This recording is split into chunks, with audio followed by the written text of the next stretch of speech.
Salmo 90. Senhor, Tu tens sido o nosso refúgio de geração em geração.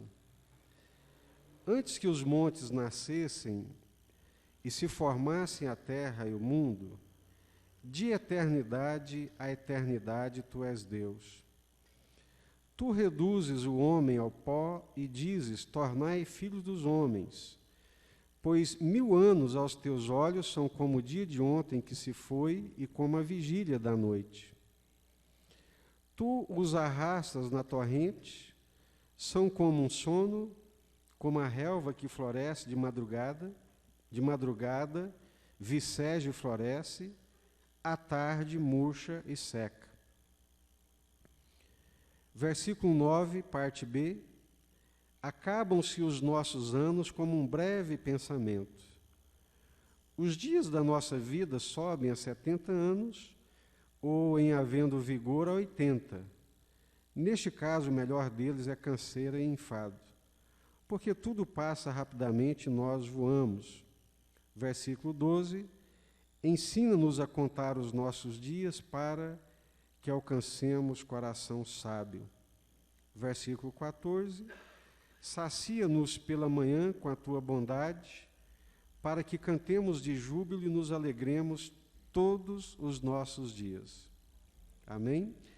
Alegra-nos por tantos dias quanto nos tens afligido, por tantos anos quanto suportamos a adversidade.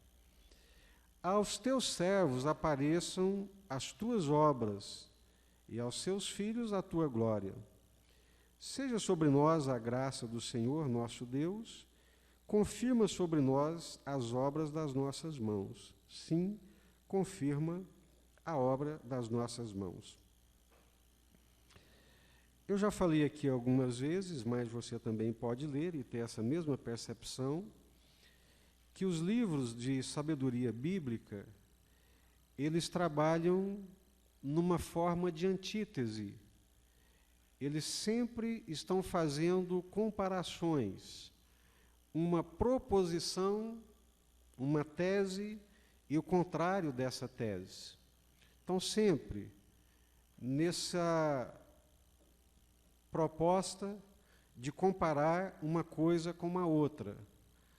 Uma tese, contrário da tese, uma antítese, e assim ele vai comparando, e nessa comparação espera que nós entendamos e alcancemos a sabedoria proposta por Deus na sua palavra. Qual que é a primeira comparação que o texto faz? Qual que é a primeira tese e qual é a antítese ou contrário dessa tese? A primeira tese é a eternidade de Deus. Deus não tem início, Deus não tem fim, Deus não tem passado, Deus não tem presente, Deus não tem futuro. Deus é eterno. Antes que todas as coisas existissem, aí Deus já existia. Ele é a causa, a origem de todas as coisas. E é muito comum, não sei se aconteceu com vocês, mas na nossa infância, pelo menos aconteceu comigo, muitas vezes eu ficava pensando, tentando voltar o pensamento até a origem, para ver o que é que estava lá. E se a gente conseguisse fazer esse exercício, nós encontraríamos no início de todas as coisas Deus. Por isso que Moisés está dizendo no versículo 2, mantenha a sua Bíblia aberta, por favor. No versículo 2, a eternidade de Deus. Antes que os montes nascessem e se formassem a terra e o mundo, de eternidade a eternidade, Tu és Deus. Ou seja, Deus é eterno. Deus existe de eternidade a eternidade. Todas as coisas que existem vieram à existência por causa de Deus. Vieram à existência a partir de Deus. Agora, em contraste com essa eternidade de Deus, que não tem início, que não tem fim, que é eterno, que não tem passado, presente, futuro, tudo é um eterno presente para Deus, de eternidade a eternidade, tu és Deus. Em contraste com essa eternidade de Deus, a antítese, o contrário, é a transitoriedade humana. Não precisaríamos ler na Bíblia para perceber que nós somos transitórios, que nós somos passageiros. De um lado, o Salmo está apontando a eternidade de Deus, do outro lado, ele está apontando a nossa transitoriedade. Como a nossa vida passa e passa de uma forma muito rápida. Quais são as figuras que Moisés usa para comparar a nossa vida para, numa analogia, demonstrar que a nossa vida é muito passageira? O versículo 5 é como um sono. A nossa vida é como um sono. Aquele sono que você deita, fecha os olhos, perde a noção do tempo e quando se dá conta, já acordou no dia seguinte. É muito rápido. Parece que foi um apagar de luzes e quando se acorda, como se acendesse a luz novamente. Então, assim é a nossa vida. Ela é como a relva que floresce de madrugada viceja e floresce, à tarde murcha e seca. Nesses dias de intenso calor, dava para a gente perceber isso. Às vezes, lá em casa, eu olhava, passava de manhã, algumas flores que eu aprecio, como de uma roseira que eu plantei, que eu ganhei da minha mãe. Aquelas rosas pequenas estavam bonitas, bem verdejantes, bem viçosas pela manhã, e por causa do calor intenso do dia, quando chegava a tarde, elas já estavam dando sinal de arrefecimento, já estavam murchas. Assim é a nossa vida. Está sendo comparado como uma relva, como uma flor que floresce de madrugada, viceja, floresce, mas à tarde murcha e seca. No versículo 9, na parte B, está dizendo que acabam-se os nossos anos como um breve pensamento. Quais são as figuras para mostrar a brevidade da nossa vida? Como um sono, que mais? Como a relva, que mais? Como um breve pensamento. Como um breve pensamento. Assim é a nossa vida. Ela passa e passa muito rapidamente. Aí o versículo 12 diz assim: ensina-nos a contar os nossos dias para que alcancemos coração sábio. Onde é que está a sabedoria em contar os nossos dias? Às vezes eu fico pensando que contar os dias, ao invés de dar sabedoria, podia dar depressão. Imagina acordar todo dia lá na parede como presidiário e riscar -1, né? Daqui a pouco, -1 de novo. Essa, na verdade, é a ideia do Salmo. A intenção não é me deixar deprimido, mas a intenção é me levar à percepção clara de que a minha vida, ela passa e passa muito rapidamente. E como passa rapidamente a nossa vida. E à medida que nós vamos envelhecendo, e quanto mais velhos nós vamos ficando, parece que os dias passam muito mais rapidamente. Quando eu tinha 20 anos de idade, 10 anos era uma enormidade de tempo, né? Quando eu cheguei aos 40 anos, 10 anos era um quarto da minha vida. Eu já tinha vivido 3/4 de 10 anos. 10 anos já não parecia mais tão grande. Então, à medida que eu vou envelhecendo, a quantidade de anos parece pequena.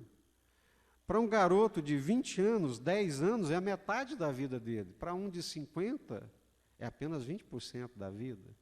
É muito pouco. Passou muito rápido. Passa muito rápido. Então, quando nós contamos os nossos dias, nós temos essa percepção da brevidade da vida.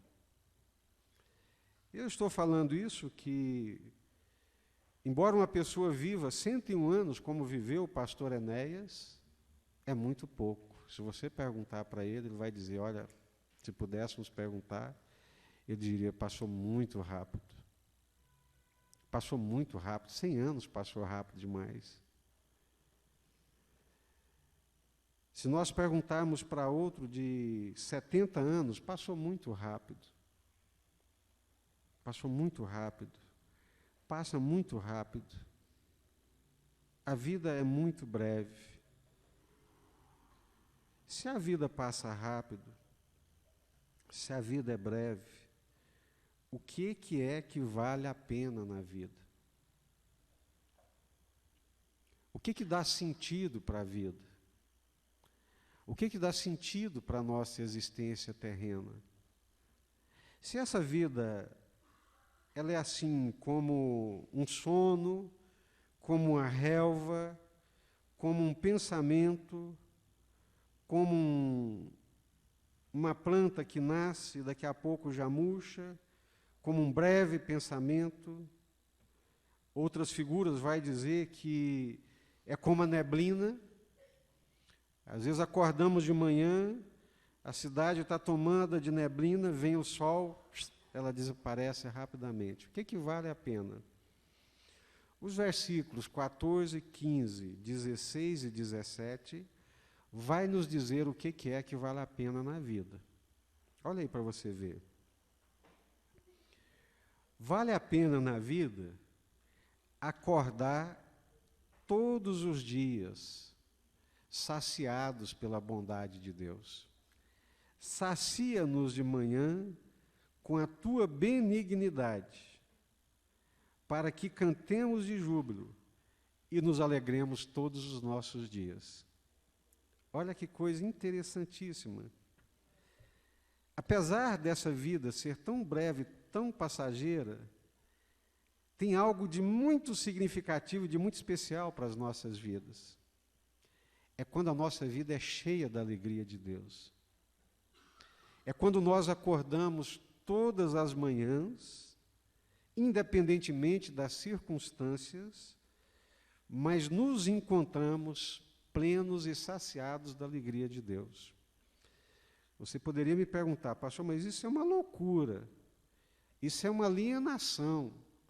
Como é que eu posso viver todos os dias da minha vida pleno da alegria de Deus, da bondade de Deus? Vamos lá nos Salmos, aí no início.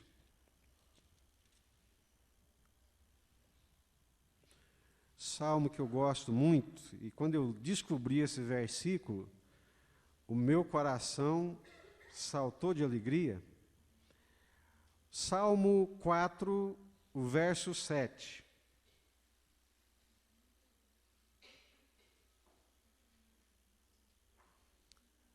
Salmo 4, verso 7, o que está escrito aí?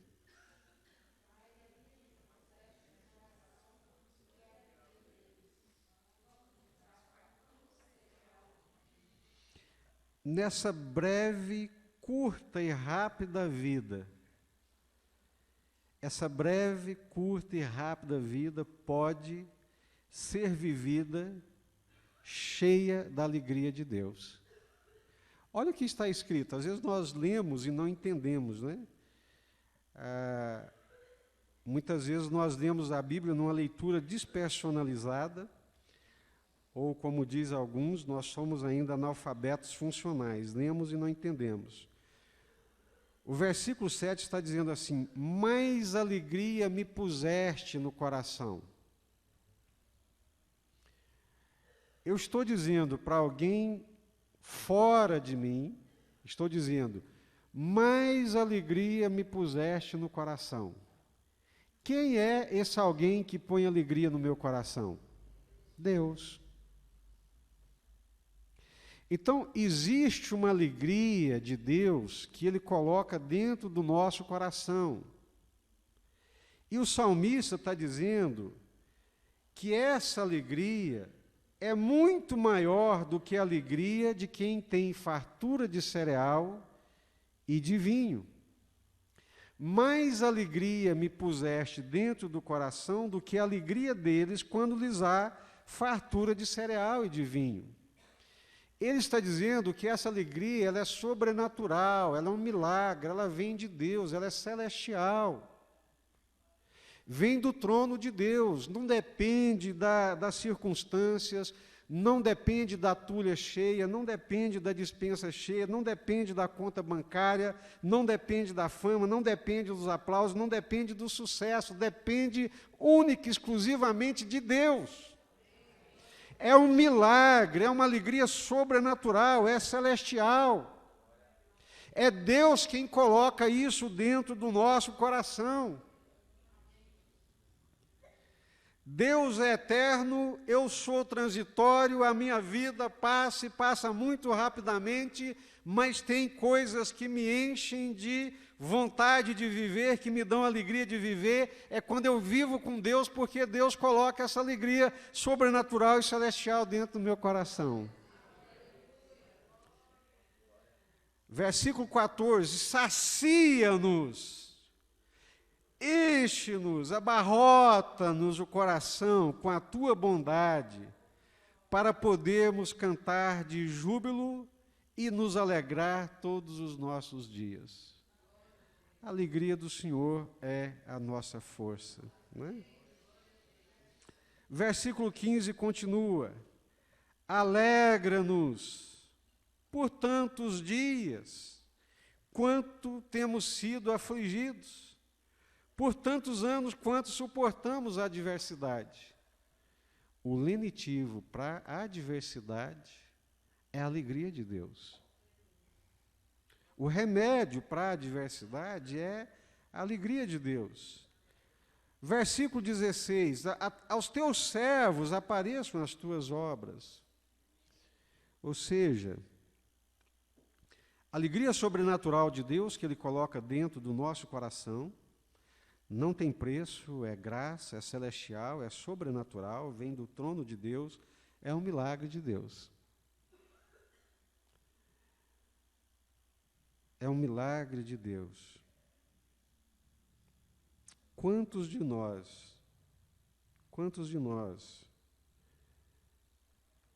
que nos aferramos à nossa vida, que é tão passageira e tão transitória, e vivemos essa vida de uma forma sem sentido e sem significado, porque não experimentamos essa alegria de Deus, não experimentamos essa graça de Deus, né?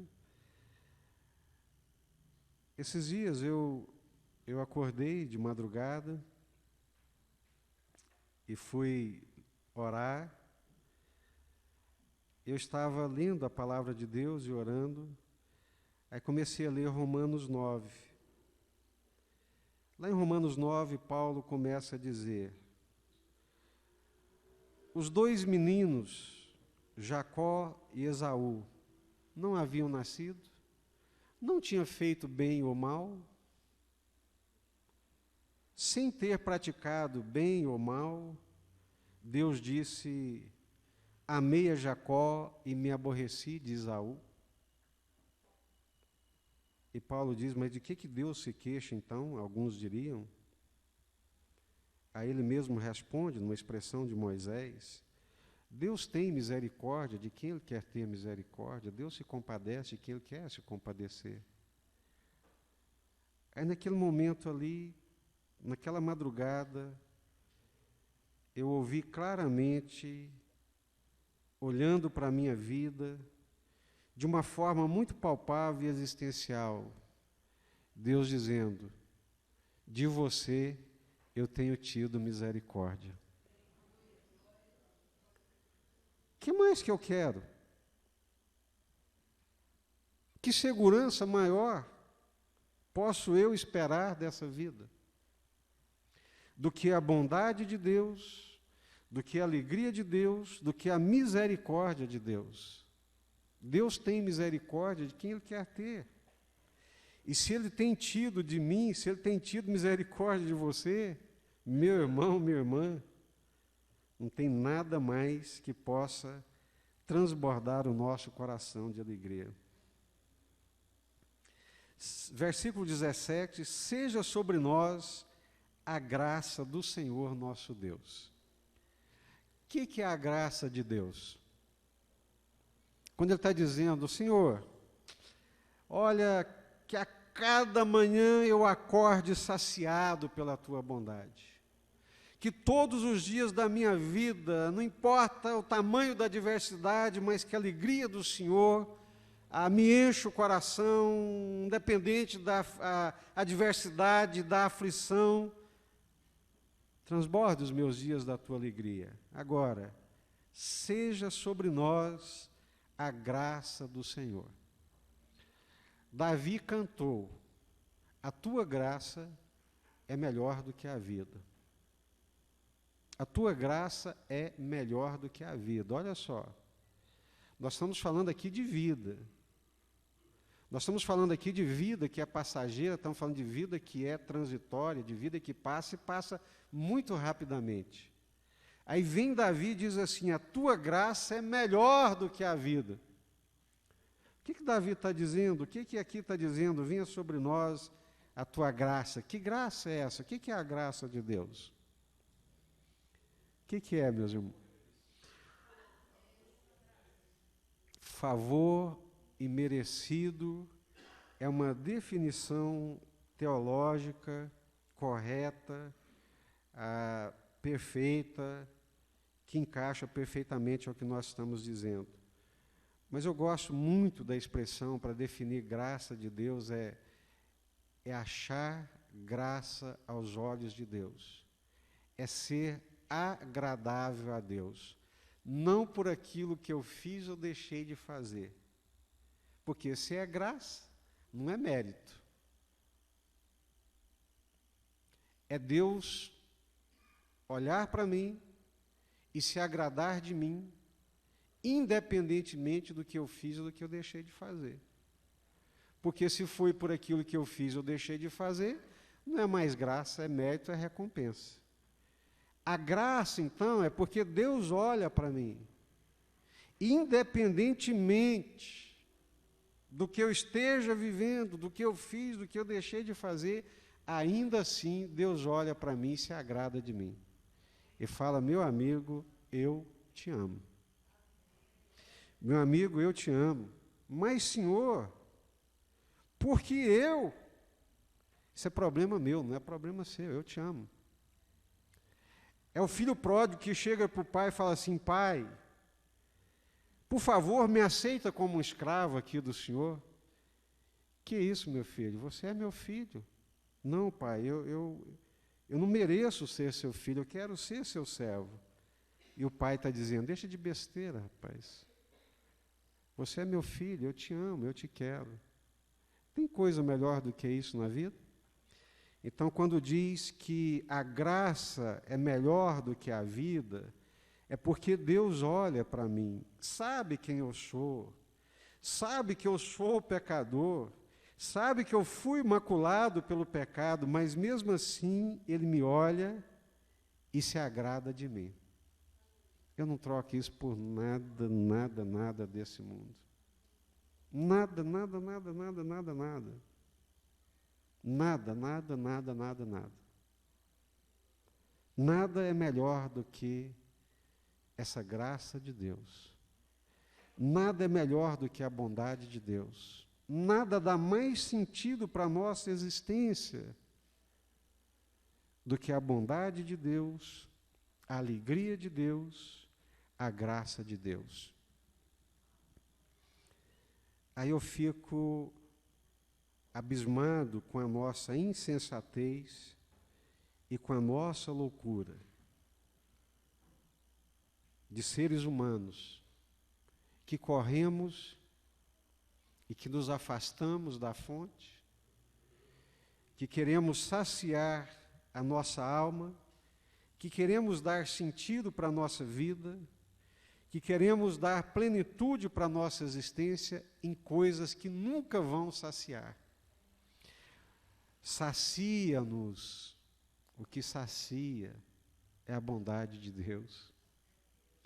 O que faz valer a pena viver é saber que Deus olha para a gente e se agrada da gente. O que vale a pena acordar todo dia de manhã, nessa vida que é tão rápida, tão passageira, que não importa, que serão 57 anos, como foi o caso do seu Donizete, o pai da Josi, não importa se serão 101 anos, não importa. O que importa é que o Deus eterno, que de eternidade a eternidade é Deus, Ele sabe quem eu sou, Ele me conhece, Ele me ama e derrama da bondade, da graça e da alegria dEle sobre a minha vida. Amém? Vamos orar? Curva a sua cabeça nesse instante.